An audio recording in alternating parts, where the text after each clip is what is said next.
હર હર મહાદેવ।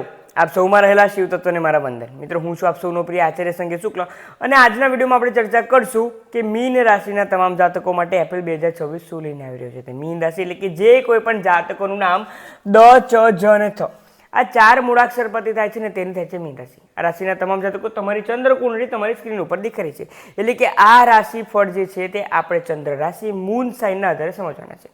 તે પ્રમાણે તમારે ધ્યાન રાખવાનું છે। તો તમને દેખાશે તો તમારી રાશિના સ્વામી ગુરુ દેવતા વિરાજમાન છે જન્મપત્રિકાના ચતુર્થ સ્થાનમાં માર્ગી અવસ્થામાં। સૂર્ય, શનિ, મંગળ ફર્સ્ટ હાઉસમાં, રાહુ, બુધ 12મા સ્થાનમાં, શુક્ર દેવતા જન્મપત્રિકાના સેકન્ડ હાઉસમાં અને કેતુ દેવતા વિરાજમાન છે છઠ્ઠા સ્થાનમાં। અને આ મહિનામાં 4 ગ્રહો રાશિ પરિવર્તન કરે છે, જે આ પ્રમાણે કંઈક ડેટ્સમાં રાશિ પરિવર્તન થશે। તો ચલો ચર્ચા કરીએ કે શનિદેવની સાડાસતી આ મહિનામાં તમને તકલીફ પહોંચાડશે કે પછી જીવનમાં કંઈક વધારે તમે આગળ વધવા માટેના પ્રયત્ન કરી શકશો, તેના વિશે ડિટેલમાં ચર્ચા કરીએ।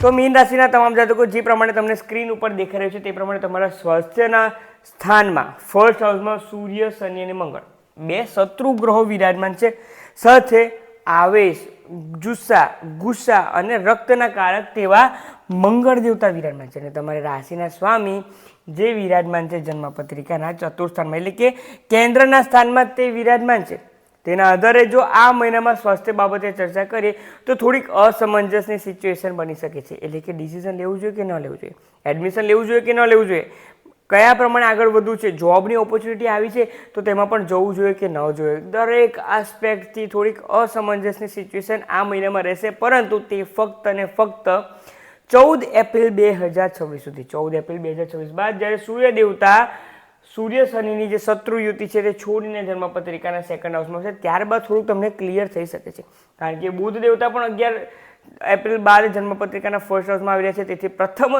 14 થી 15 દિવસ જે છે તે આ મહિનામાં થોડા અસમંજસ ભર્યા રહી શકે છે, તેના કારણે થોડુંક મેન્ટલ સ્ટ્રેસ વધી શકે છે। બીજી રીતે જો કહું તો આ મહિનામાં તમારે થોડુંક સ્કિનને લગતા જે કંઈ પણ ડિઝીઝ છે તે બાબતે ખાસ કાળજી રાખવાની છે। સ્કિનના ડિઝીઝના કારણે તમે અલગ અલગ ફેસ વોશ લાવી શકો છો, મોઇશ્ચરાઇઝર્સ લાવી શકો છો, જે પ્રમાણે સનસ્ક્રીન હોય છે તે તમામ વસ્તુ જે તમે યુઝ કરી રહ્યા છો ને ખાસ કાળજી રાખો કે તે તમારી સ્ક્રીનને આગળ જતાં તકલીફ નથી પહોંચાડી રહ્યા ને, જો તે ન હોય તો જ યુઝ કરો, અધરવાઇઝ આ મહિનો થોડુંક સ્કિનને લગતી તકલીફ પહેલાં 10 દિવસમાં જ તમને તે જણાઈ શકે છે। ઇચિંગને લગતી તકલીફ પણ વધારે થઈ શકે છે, તેથી જ કહું છું આ મહિનો થોડીક સ્કિનની એક્સ્ટ્રા કેર રાખવી તમારે જરૂરી છે। અધરવાઇઝ બીજી રીતે તો જોઈએ તો આ મહિનો હેલ્થવાઇઝ મેજર તકલીફ તમને નથી આપી રહ્યો, પરંતુ જે સાધારણ મેં જે તમને કહ્યું છે ને તે જ કાળજી રાખવાની રહેશે। વાત કરીએ તમારા ફાઇનાન્સ બાબતે ફર્સ્ટ હાઉસમાં સેકન્ડ હાઉસમાં ફર્સ્ટ નંબરની રાશિ એટલે કે મેષ રાશિ છે, અને મેષ રાશિના માલિક વિરાજમાન છે જન્મપત્રિકાના ફર્સ્ટ હાઉસમાં, ત્યાં શુક્ર દેવતા વિરાજમાન છે, અને સાથે સાથે 14 એપ્રિલ બાદ સૂર્ય દેવતા પણ ત્યાં ઉચ્ચ અવસ્થાના થવાના છે। હવે જો આ પ્રમાણે જોઈએ ને તો સેકન્ડ હાઉસના માલિક ધનેશ વ્યય સ્થાનમાં છે, પરંતુ તે તો તમારું ફર્સ્ટ હાઉસ છે, તમારી જ રાશિ છે, તેના કારણે ભલે તે વ્યય સ્થાનમાં છે છતાં પણ આ મહિનામાં ફાઇનાન્શિયલ વાઇઝ તમે જે કંઈ પણ પ્લાનિંગ લઈને ચાલી રહ્યા હતા, જે પ્રમાણે તમારું બજેટ ઘણા સમયથી આઉટ ઓફ બજેટ તમે જે જઈ રહ્યા હતા, આ મહિના દરમિયાન થોડુંક તમે તે બાઉન્ડ્રી લિમિટમાં લઈને ચાલી રહ્યા છો ને તે પ્રમાણેના સંજોગો બની શકે છે। તમે જે પ્રમાણેના ફાઇનાન્શિયલ પ્લાનિંગ જે કરશો આ મહિનામાં તે તમને ઘણો લાભ કરાવી શકે છે। તેથી જ તો હું કહું છું કે મીન રાશિના તમામ જાતકો ફાઇનાન્સિસ વાઇઝ આ મહિનો તમારા માટે ઘણો સારો છે, પરંતુ ફક્ત અને ફક્ત ફાઇનાન્સિસ વાઇઝ સારું નથી, તે તમને મદદ પણ કરી શકે છે। કયા પ્રમાણે છે તો 19 એપ્રિલ બાદ જે સેકન્ડ હાઉસમાં જે શુક્ર દેવતા વિરાજમાન છે તે આવી જશે જન્મપત્રિકાના તૃતીય સ્થાનમાં, પોતાની જ રાશિમાં આવી જશે જ્યાંથી તે ભાગ્ય પર દ્રષ્ટિ કરશે, અને તેના કારણે તમામ મીન રાશિના જાતકો તમે તે પ્રમાણેનું કંઈક unique out of the box કાર્ય કરી શકો છો। હા, મહેનત તો થવાની છે,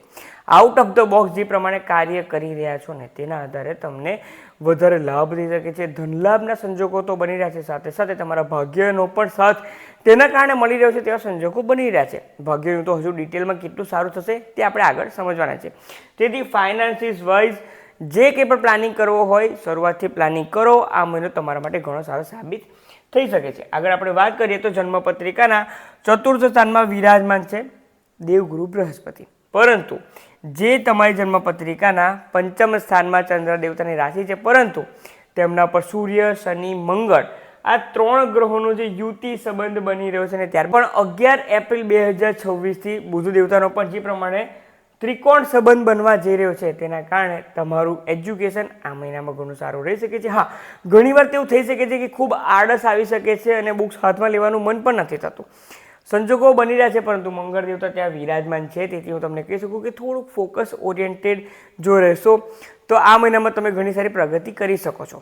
બીજી રીતે જો હું તમને કહું તો આ મહિનામાં તમારા સંતાન બાબતે પણ તે પ્રમાણેનું રહેશે. તમારે થોડું તમારા સંતાન પર ખાસ કાળજી રાખવી પડશે, તેમનું ફોકસ હટી ન જાય ને તે કાળજી રાખશો તેટલું તમારા માટે ઘણું સારું સાબિત થઈ શકે છે. તમારા લગ્ન જીવન બાબતે જો આપણે વાત કરીએ તો બુધ દેવતા વિરાજમાન છે રાહુ દેવતા સાથે, સપ્તમ સ્થાનના માલિક રાહુ દેવતાના ઇન્ફ્લુઅન્સમાં છે.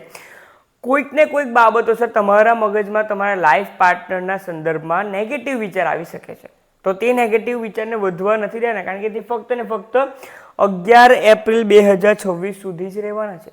તેથી કહી રહ્યો છું, મિસઅન્ડરસ્ટેન્ડિંગ, ઈગો ક્લેશ અને ઝઘડા 11 એપ્રિલ સુધી રહેવાના છે, પરંતુ જ્યારે બુધ દેવતા ફર્સ્ટ હાઉસમાં આવશે તમામ બધું નોર્મલ થઈ રહ્યું છે, કોમ્યુનિકેશન પણ ઘણી સારી રહે છે. તેથી એ પ્રમાણેના કંઈક શબ્દો ન બોલાઈ જાય ને કે જેના કારણે તમારા લાઈફ પાર્ટનર સાથે 11 એપ્રિલ બાદ પણ તમારે સારી રીતે વાત કરવી હોય તો તમે ન કહી શકો. બીજું કહી શકું, તમારા લાઈફ પાર્ટનરના સ્થાનના માલિક વિરાજમાન છે જન્મપત્રિકાના 12મા સ્થાનમાં, તેના કારણે તમારા લાઈફ પાર્ટનરનું સ્વાસ્થ્ય પણ તમને ચિંતાતુર કરાવી શકે છે. તેથી લાઈફ પાર્ટનરના સ્વાસ્થ્યની પણ આ મહિનામાં તમારે ખાસ કાળજી રાખવાનું છે, ધ્યાન રાખવું ખૂબ જરૂરી છે. શક્ય બને તેટલું બહારનું જંક ફૂડ ન ઇન્ટેક કરાવો, તેટલું જ વધારે તમારા માટે સારું રહેશે. તમારા ભાગ્ય બાબતે વાત કરીએ તો હવે જુઓ કંઈક ચેન્જ આવી રહ્યો છે, સમજાવું તમને. ભાગ્યના સ્થાનના માલિક વિરાજમાન છે તમારી જન્મપત્રિકાના ફર્સ્ટ હાઉસમાં. ફર્સ્ટ હાઉસના માલિક વિરાજમાન છે જન્મપત્રિકાના ફોર્થ હાઉસમાં. ફોર્થ હાઉસના જે માલિક થઈ રહ્યા છે તે છે તમારી જન્મપત્રિકાના 12મા સ્થાનમાં, કે જે 11 એપ્રિલ બાદ ફર્સ્ટ હાઉસમાં આવી રહ્યા છે. એટલે કે 11 એપ્રિલ બાદ આ જે કંઈ પણ સર્કલ છે તે ક્લિયર થવા જેવું છે. 9મા સ્થાનના માલિક ફર્સ્ટમાં, ફર્સ્ટના માલિક ફોર્થમાં અને ફોર્થના માલિક ફર્સ્ટમાં આવશે, જેના કારણે આ મહિનામાં 10 દિવસ બાદ જ જાણે તમારા ભાગ્યનો સાથ મળી રહ્યો છે અને કોઈક ને કોઈક રીતે ધનાગમન, પોઝિટિવ ન્યૂઝ, પોઝિટિવ એન્વાયરમેન્ટ તમારી આસપાસ થઈ રહ્યું છે તેવા સંજોગો બની રહ્યા છે. તેથી મીન રાશિના જાતકો આ મહિનાની શરૂઆત તમારા માટે થોડીક નોર્મલ કરતાં પણ ડાઉન રહી શકે છે, પરંતુ જેવું જન્મપત્રિકાના 12મા સ્થાનમાંથી બુધ દેવતા જે ફર્સ્ટ હાઉસમાં આવશે ત્યારબાદ તમારા દિવસો ઘણા બદલાઈ શકે છે. કારણ કે પહેલાં બુધ દેવતા, ત્યારબાદ શુક્ર દેવતા, સૂર્ય દેવતા અને ત્યારબાદ શુક્ર દેવતા, જે તમારા માટે પોઝિટિવિટીમાં વધારો કરશે. ફક્ત અને ફક્ત જાતે પોઝિટિવ રહેવાનું છે આ મહિનામાં, જેના માટેના હું ઉપાય તમને જણાવીશ. વાત કરીએ તમારા કરિયર બાબતે, કરિયરના સ્થાનના માલિક ગુરુ દેવતા વિરાજમાન છે ચતુર્થ સ્થાનમાં, જે પોતાના સ્થાનને જોઈ રહ્યા છે. એટલે કે કરિયરમાં ગ્રો કરવાનો સમય આવી ગયો છે. નવી જોબ, નવી ઓપોર્ચ્યુનિટીઝ, નવા બિઝનેસ ઓર્ડર, ઘણું બધું આ મહિનામાં તમે આગળ વધી શકો છો. ઘણું સારું ઇન્ક્રીમેન્ટ, તમારા માન સન્માનમાં વધારો, તમામ રીતે કહું તો કરિયરમાં કંઈક ને કંઈક ગ્રોથ આ મહિનામાં દેખાઈ રહ્યો છે અને તે આગળ પણ વધી રહ્યો છે. અને તેના કારણે તમને લાભ પણ થઈ શકે છે, તમારી ઈચ્છા પૂર્ણ થઈ શકે છે. કયા પ્રમાણે? ઈચ્છા પૂર્તિ સ્થાનના માલિક શનિ દેવતા પણ વિરાજમાન છે જન્મપત્રિકાના ફર્સ્ટ હાઉસમાં.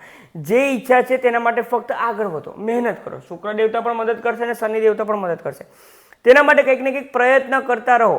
જો બેસી રહેશો તો 7.5ની અસર તમારા પર થવાની છે, પરંતુ જો કંઈક ને કંઈક કાર્ય કરતા રહેશો, અત્યારે ફક્ત કાર્ય કરો ને ત્યારબાદ શનિ દેવતા જે પ્રમાણે વક્રી અવસ્થામાં આવશે ને ત્યારે ઘણા તમને ચેન્જીસ લાઈફમાં આપી દેશે. આ મહિનામાં પણ ચેન્જીસ આવી શકે છે. તેથી જ હું તમને કહી રહ્યો છું, આ મહિનો career wise, source of income wise, financial wise ઘણો સારો છે. હેલ્થ વાઇઝ પણ ઓવરઓલ જોવા જઈએ તો આ મહિનો ઘણો સારો છે. એકંદરે જોવા જઈએ તો આ મહિનામાં હું તમને 8 આઉટ ઓફ 10 માર્ક્સ આપી શકું છું. મીન રાશિના જાતકો, ઘણા સમય બાદ આવો સમય આવ્યો છે ને, તો તકનો લાભ ઉઠાવો. હું તો તમને તે જ કહી રહ્યો છું.